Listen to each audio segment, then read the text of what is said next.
फरीदाबाद।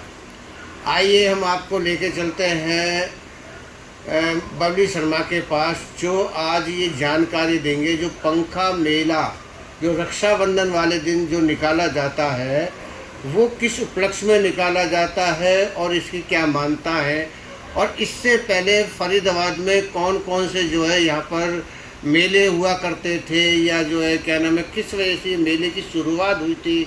क्योंकि इनका जन्म जो यहीं हुआ है फरीदाबाद में, जबकि अब इनकी उम्र इतनी लगभग हो चुकी है, पूरा शहर देख चुके हैं और लगातार देखते आ रहे हैं।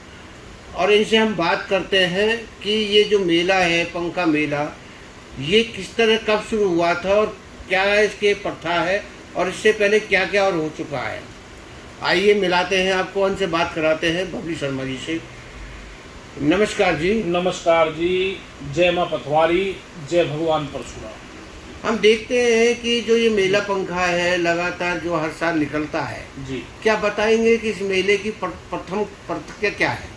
देखिए, हम जो हमारे पूर्वज हैं 1205 में फरीदाबाद आए थे, और हमने फरीदाबाद में हर एक धार्मिक और राजनीतिक उत्सव का अनुभव लिया है। सैकड़ों साल से माँ पथवारी का मेला जो पंखा है यथावत चला आ रहा है। बताते हैं एक समय बीमारी का प्रकोप हुआ, एक की लाश रखते थे, दूसरे की तैयार मिलती थी। तो माँ पथवारी ने, जिससे पहले कहते थे भाई आकाशवाणी हुई कि भाई आप शहर को चारों तरफ से कील दो। तो जो पुरानी आबादी थी हमारी, बाढ़ मोहल्ले से लेके अहीरवाड़े तक, और इधर राजा गार्डन, उधर भीम बस्ती, इस पूरी पुरानी आबादी को बाकायदा कीला गया। और चैत्र के नवरात्रे के बाद में माँ पथवारी का पंखा उठता है, और रक्षाबंधन के दिन पूरे शहर की शाम को फेरी लगाई जाती है। उस फेरी में बैंड बाजे होते हैं और मनोहारी धार्मिक और सभी प्रकार से जो उत्प्रोत झांकियाँ हैं वो निकाली जाती हैं। माँ पथवारी का पंखा इसको कहते हैं। जिस तरह से आप देखते आ रहे हैं, हम भी आपको देख रहे हैं, आपकी पैदाश भी यहाँ कितना लंबा समय है।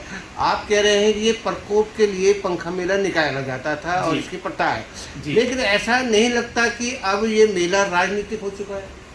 देखिए, सही मायने में तो शहर की शांति, सौहार्द और खुशहाली के लिए मेला निकाला गया था।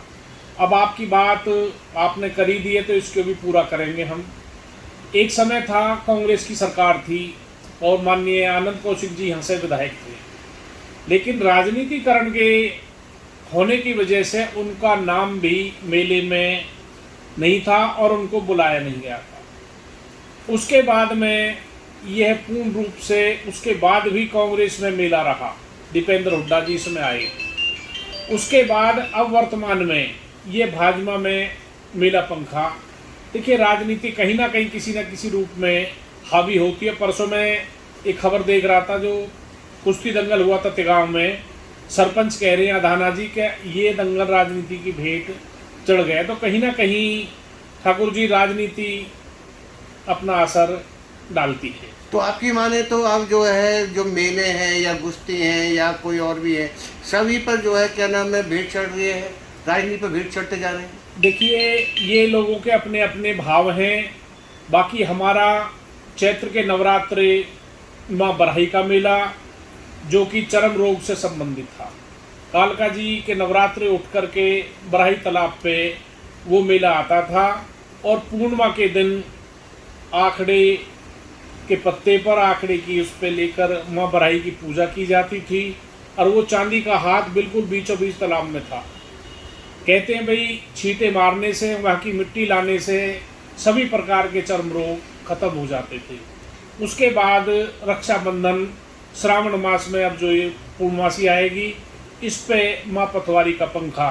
और वैसे तो हमारा शहर देखिए भक्ति भाव में उत्प्रोत है। महर्षि पाराशर जी परसोम धाम में तपे, और बाबा सूरदास जी तिलपत धाम में। वैसे धार्मिक नगरी है, वहीं राजनीति की बातें देखिए, कोई किसी दल से जुड़ा है, कोई किसी से। हमारा काम है समाज सेवा। हमें तो कोई दल पंखा उठाए जो हमें सम्मान भाव से बुलाएगा, उसमें हम सभी में जाते हैं, चाहे कांग्रेस का हो चाहे वो बीजेपी का राजनीतिकरण हो। हमारा मतलब ये है कि माँ पथवारी का जो पूजन है, माँ पथवारी का पंखा है, हम उसमें नमन वंदन करने के लिए जाते हैं और शहर की खुशहाली के माँ पथवारी से हम कामना भी करते हैं। ये मानना है जी, जैसे पहले कहीं जैसे कोई कुआं हुआ करता था या तालाब हुआ करते थे या कहीं जो है क्या नाम है पेड़ हुआ करते थे जो किसी भी रोग को हटा दिया करते थे, इसी प्रकार जैसे आप बता रहे हैं कि यहाँ चर्म रोग का जो मेले तालाब में हुआ करता था, यहाँ जो है प्रकोप हुआ था इस वजह से, तो ये जो है क्या अब दोबारा ये निकाल के आएंगी क्या? फिर अगर ये प्रथाएं खत्म होती चली जाती है तो फिर दोबारा आफत आ सकती है ऐसी? देखिए, अब आपके सामने है, कभी केदारनाथ की त्रासदी, अभी शिमला में त्रासदी, उससे बाद में जम्मू कश्मीर में त्रासदी, और हमारी यहाँ से लेके वहाँ तक यमुना जी में बाढ़ का जो दृश्य, ये मंजर जो है, ये प्रलय के संकेत हैं जी। इससे अलग क्या आप चाहते हो बताओ? तो क्या कहेंगे कि राजनीति के भीड़ चढ़ रहे हैं मेले? देखो, राजनीति अपनी जगह है, फिर भी हमारा जो हमारे देवों के प्रति हमारी आस्था, हमारी ग्रंथों के प्रति हमारी आस्था, सनातन परंपरा के प्रति हमारी आस्था, उसमें हमें नतमस्तक होकर के श्रद्धा भाव से उनका पूजन और पालन करना चाहिए। राजनीति अपनी जगह है और हमारी श्रद्धा, आस्था और हमारी भक्ति अपनी जगह है। क्या कहेंगे फरीदाबाद वासियों से? मैं तो यही कहूँगा कि हमारा फरीदाबाद दिन दूनी रात चौगुनी तरक्की करे, राष्ट्र हमारा उन्नति करे, विश्व में हमारा नाम हो, और सभी शहरवासी हमारे जो भी नागरिक हैं सनातन धर्मी सब सुखी रहे और आनंदित रहे, और जो भी महानुभाव पंखा या जो भी धर्म के क्षेत्र में ये कदम उठाते हैं उनकी सभी जो मनोरथ है वो